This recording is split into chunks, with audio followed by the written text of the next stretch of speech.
प्रतियोगी परीक्षा में बैठता है तो वह केवल प्रश्नों के उत्तर नहीं लिख रहा होता, उसके पीछे बरसों की मेहनत, माता पिता का त्याग, परिवार की उम्मीदें और एक सपना जुड़ा होता है।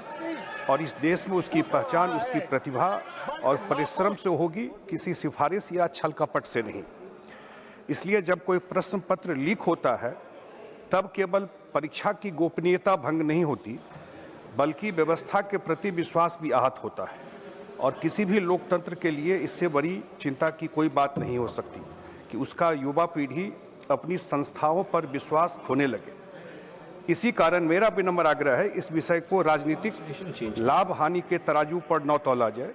विद्यार्थी से यह नहीं पूछता कि सरकार किस दल का है, यह केवल यह जानना चाहता है कि क्या उसकी मेहनत सुरक्षित है और क्या उसे न्याय मिलेगा।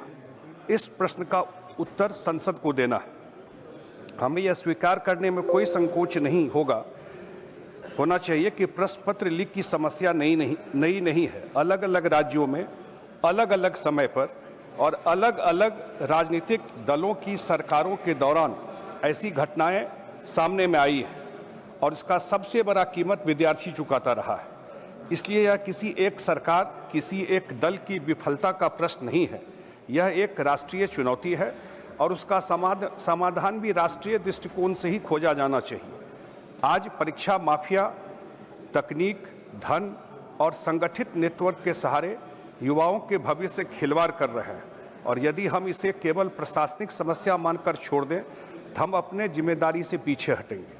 संसद का यह दायित्व है कि वो ऐसे अपराधों के विरुद्ध स्पष्ट और प्रभावी कानून व्यवस्था खड़ा करे और इसलिए ये बिल आया है, निश्चित रूप से इसको रोकने में प्रभावी भूमिका निभाएगा। एक चीज़ जो मैं और देख रहा था आजकल जो कांग्रेस को एडवाइज़र नए मिले हुए हैं, उनका एक लेख इंडियन एक्सप्रेस में कल आया था और उस लेख में उन्होंने दिया था, today India is not a normal functioning democracy, और आगे लिखा कि नियरली ऑल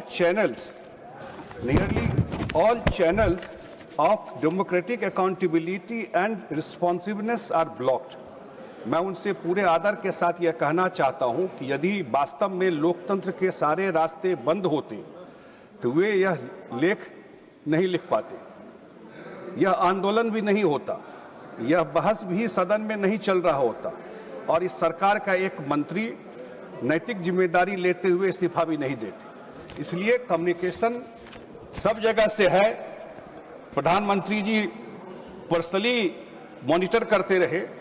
मैं देख रहा था पिछले 12 साल में शिक्षा के क्षेत्र में जितना क्रांतिकारी काम हुआ है, जो ग्रॉस एनरोलमेंट रेशियो जो है वो 23.7 से 30% हो गया।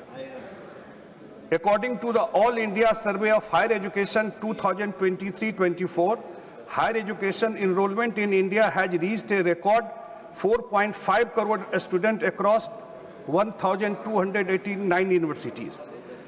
Same way, the country's network of premier institutions have expanded, with Indian Institute of Technology increasing from 16 to 23, Indian Institute of Management from 13 to 21, and All India Institute of Medical Science from 17 to 23.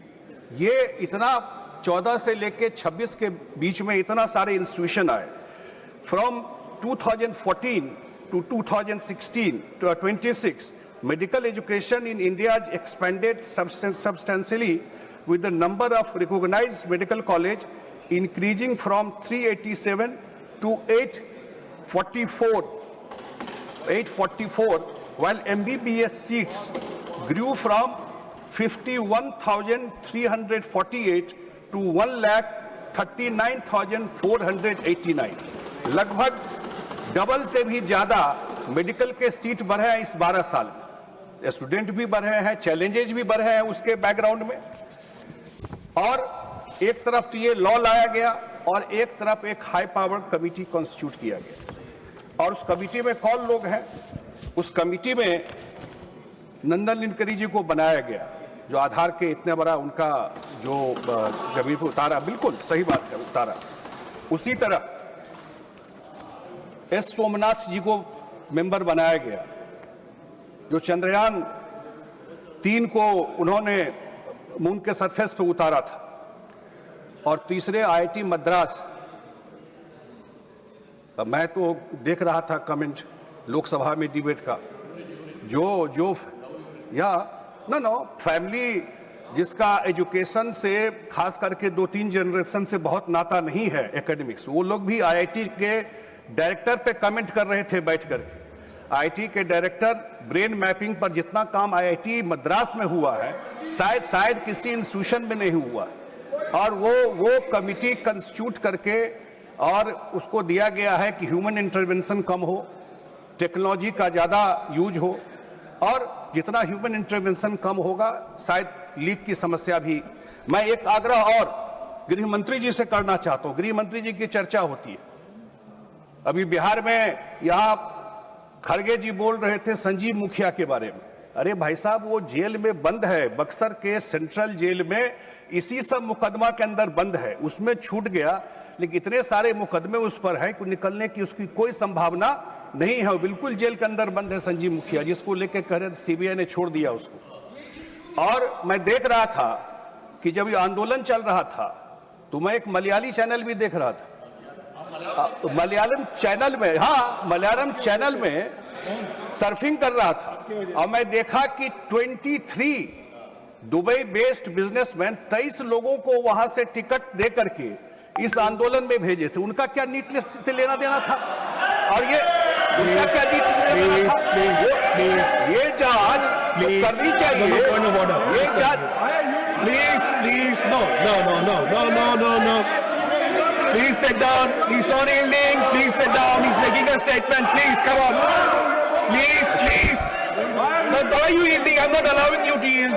No, not required. Continue. Not required. Please continue. Please sit down.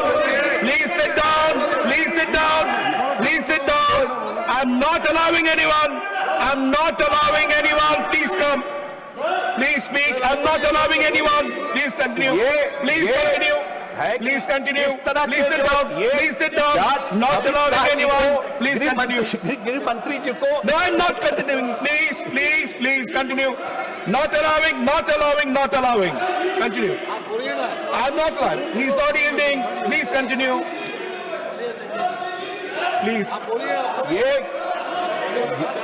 ये भी जांच का बात बनता है कि कौन लोग इस आंदोलन में, छात्रों की बात सही थी, उनकी भावनाएं सही थी, लेकिन ऐसे कौन लोग इस They are saying you are yielding. Are you yielding? ये गृह मंत्री को यही जांच करना चाहिए, पता करना चाहिए कौन लोग He's not yielding. Please continue. ये कर रहे थे। Are you yielding or are you speaking? Continue. He's not yielding. Dr. Britas, he's not yielding. Please sit down. Please continue. Mr. Jha, Mr. Sanjay Jha, please continue. You are not yielding. Why you are stopping then? Continue. Everybody take your seats. सब अपनी जगह बैठ जाए. He's not yielding. I'm not giving a point of order on this. He's giving us no. Continue. No, I'm not. Please. तो सभापति महोदय, मैंने देखा कि उसमें No. लोगों ने पैसे दे करके, टिकट दे करके इस आंदोलन को भड़काने के लिए लोगों को यहाँ से भेजा। Please. और जरूर गृह मंत्री जी को, अमित शाह जी को जांच कराना चाहिए कि इन सब आंदोलन में ऐसे कौन एलिमेंट आ करके जो छात्रों का आंदोलन को हाईजैक करने की कोशिश कर रहे थे। ये बात भी तो होनी चाहिए इस समय। तो निश्चित रूप से ये दोनों जो इशू आया है कि एक तो ये बिल आने से, और दूसरा जो सबसे बड़ा मुद्दा है कि ये जो कमेटी कॉन्स्टिट्यूट हुई है, हम लोग को निश्चित रूप से लगता है, और अगर सरकार, मुझे लगता है जितनी सेंसिटिव तरीके से, कभी सरकार ने ईगो नहीं बनाया, कभी सरकार ने ये नहीं कहा कि बातचीत नहीं करेंगे, और बातचीत करके इसका रास्ता निकाला है। और हम सब की जिम्मेवारी है कि इस बिल को पास करा करके एक क्लियर कट मैसेज देश में जाए, राजनीति नहीं हो इस पर, ये जरूर हम लोग का है। यही बात कह के इस बिल के समर्थन में अपनी बात समाप्त करता हूँ। बहुत बहुत धन्यवाद। Professor Ram Gopal Yadav. Professor Ram Gopal Yadav.